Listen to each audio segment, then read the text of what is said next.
Le champ des possibles, présenté par Caroline Tapaz.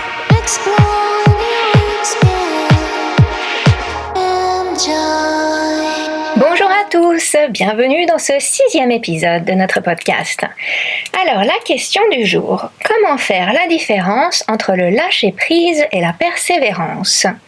Alors, je pense que tu as voulu dire plutôt quelle est la différence entre l'acharnement et la persévérance et entre le lâcher-prise et l'abandon. Tout ça peut effectivement prêter à confusion. Alors déjà, dans l'esprit de beaucoup, le lâcher-prise veut dire abandonner, mais pas du tout. Lâcher-prise, comme j'en ai parlé la semaine dernière, c'est en fait accepter qu'on ne peut pas tout contrôler. Il y a des situations où nous n'avons vraiment aucun contrôle. Et le lâcher-prise, c'est une manière de faire confiance. Alors confiance à l'univers, au destin, au déroulement naturel des événements. Ça peut venir avec la foi, mais pas forcément. En tout cas, dans le cadre d'un projet, lâcher prise n'est pas abandonner, mais laisser tomber le stress, la pression, l'attachement émotionnel, ça c'est très important, l'attachement, et le besoin de tout contrôler. Donc c'est accepter de laisser les choses se faire à leur rythme. Alors je dirais que l'abandon vient avec la fin de l'acharnement. Quand on voit qu'il n'y a pas d'autre solution, si on est parti sur un projet trop ambitieux, irréaliste, et qu'après d'avoir tout essayé, on est toujours confronté au même problème, qu'on se retrouve face à des murs insurmontables. Voilà, quand on dit d'ailleurs l'expression aller droit dans le mur, il y a un moment donné, il faut quand même être réaliste et puis reconnaître que là, ça sert à rien. Donc c'est juste une perte de temps, une perte d'énergie. Alors c'est comme ça qu'on reconnaît la différence entre l'acharnement, qui est donc une perte de temps, et la persévérance. Alors la persévérance, elle n'a de sens que dans le cadre d'un projet réaliste et donc réalisable.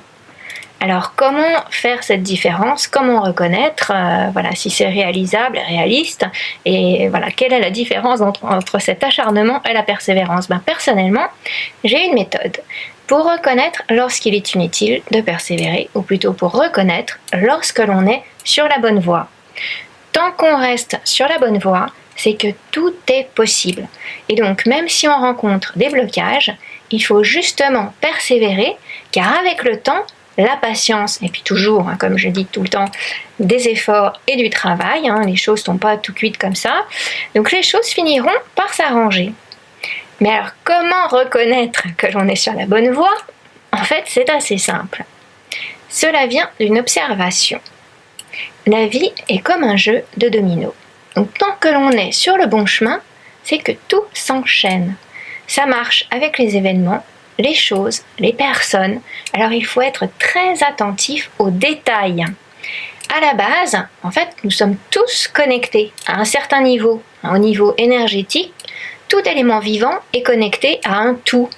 Alors, sans rentrer dans des détails philosophiques, scientifiques, métaphysiques et mystiques même, si on part de ce principe, je vous garantis que tout paraît plus clair, plus simple et ordonné. Dans tout ce que vous faites, il est important de trouver un sens, une suite logique.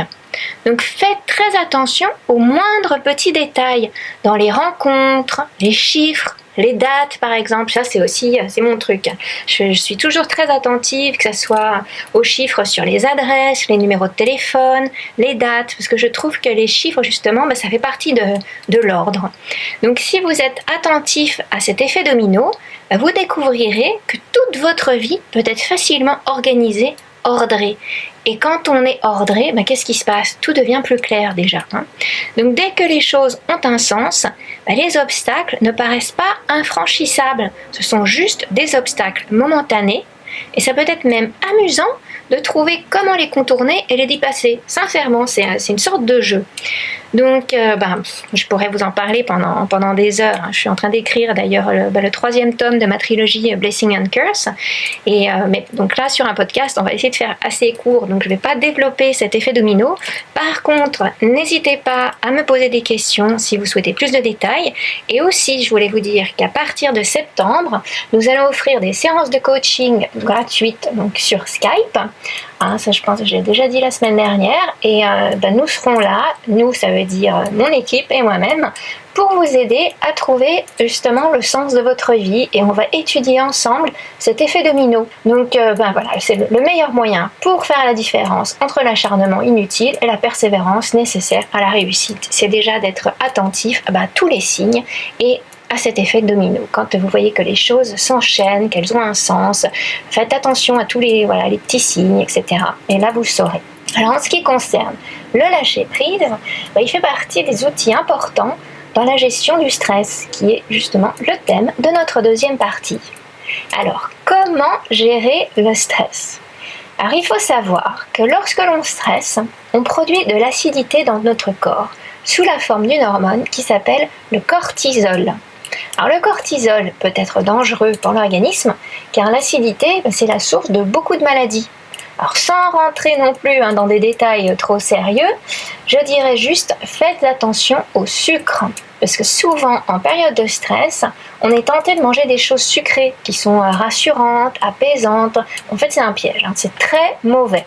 Donc le mieux, c'est de faire du sport pour sécréter des hormones du plaisir. Alors c'est vrai que la sérotonine, elle est aussi dans la nourriture, notamment dans le chocolat. Alors ça c'est un truc plus particulièrement féminin, il paraît. Moi je déteste le chocolat par exemple. Mais il y a d'autres moyens de sécréter de la sérotonine. Donc notamment ces hormones du plaisir, les endorphines, la dopamine, la sérotonine, on les trouve, on les sécrète, on les fabrique nous-mêmes en faisant du sport. Et puis en faisant des choses qui nous font plaisir en fait. Alors aussi, moi je crois beaucoup à l'importance d'identifier la cause du stress. En fait, je trouve qu'il faut commencer par ça, mais c'est pas toujours évident. Donc encore une fois, puisque je crois énormément, je suis un peu une maniaque de la liste, mais je recommande de tout mettre par écrit. Et je n'insisterai jamais assez là-dessus. Quand je dis par écrit, c'est pas sur le clavier d'ordinateur. C'est vraiment en utilisant à l'ancienne un papier et un crayon, parce que c'est une gymnastique comme ça, c'est au niveau du cerveau que ça se passe, il y a des petites choses magiques qui se passent dans les connexions, donc faites-moi confiance là-dessus. Utilisez, commencez par faire des listes, voilà.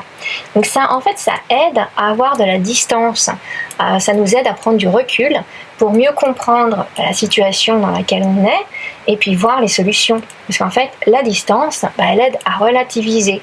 Et c'est très important de relativiser les problèmes. Parler aussi de ce qui nous stresse, ça aide, le fait de verbaliser, pas seulement par écrit, parce que par écrit, ça reste quelque chose de personnel, mais n'hésitez pas à partager. Parce qu'avoir d'autres opinions que la sienne, bien souvent, ça aide justement à relativiser et puis à trouver des solutions, parce que parfois on n'arrive pas à voir tout seul, donc on a besoin de l'aide des autres. Moi je crois énormément en la solidarité et je crois qu'on a tous besoin les uns des autres. Donc surtout ne pas intérioriser, parce que tout garder pour soi n'amène jamais rien de bon. Et je parlais tout à l'heure du cortisol, en fait, qui est à la base des maladies. Intérioriser, ça a vraiment été prouvé aussi que c'était le meilleur moyen de se créer des maladies. Donc ne gardez pas tout pour vous. En mettant par écrit, cela aide aussi à changer le point de focus, le point de concentration, on va dire. Donc au lieu de ne voir que ce qui nous stresse, ce qui nous frustre et nous manque, parce qu'en général, les gros facteurs de stress, c'est le manque d'argent, le manque de temps, c'est très très souvent un manque en fait. Ça peut être aussi un manque affectif, mais donc voilà, on en revient toujours au manque. Donc en clair, il faut passer plus de temps à avoir de la gratitude pour ce que l'on a, au lieu de ne penser qu'à ce qui nous manque. Mais faites attention aussi, parce que le stress, c'est pas tout négatif. On peut l'utiliser comme un moteur, comme un booster. Alors souvent, le stress génère de l'adrénaline. Alors l'adrénaline peut avoir des effets très positifs. Il suffit simplement de savoir l'utiliser pour une action stratégique et ne pas gâcher cette énergie qui est, comme je le disais, ça peut être un vrai booster, un vrai moteur.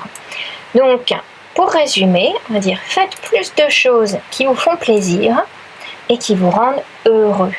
Donc plus vous êtes stressé, plus il faut penser à vous faire plaisir. Et essayez de faire aussi la liste de toutes les choses qui vous rendent heureux. Et c'est comme ça que vous allez sécréter naturellement ces hormones du plaisir. Parce que la sérotonine, par exemple, c'est ce qu'on trouve dans tous les antidépresseurs. Donc, c'est pas besoin de prendre des cachets. alors que vous pouvez la produire tout seul. Votre corps, notre corps, a des ressources exceptionnelles, extraordinaires. Il suffit juste d'avoir quelques connaissances. Donc voilà, en tout cas, il y a pas mal de situations sur lesquelles nous n'avons aucun contrôle. Ça c'est clair, c'est sûr et certain. Mais sachez bien une chose, si vous avez une chose à retenir, c'est celle-ci. Même quand vous n'avez aucun contrôle sur une situation, n'oubliez jamais que vous pouvez toujours contrôler votre façon de réagir face à ces situations. Donc voilà, ça sera la conclusion pour aujourd'hui. Je vous dis à la semaine prochaine. Je vous remercie pour votre confiance et j'attends vos questions. À très vite!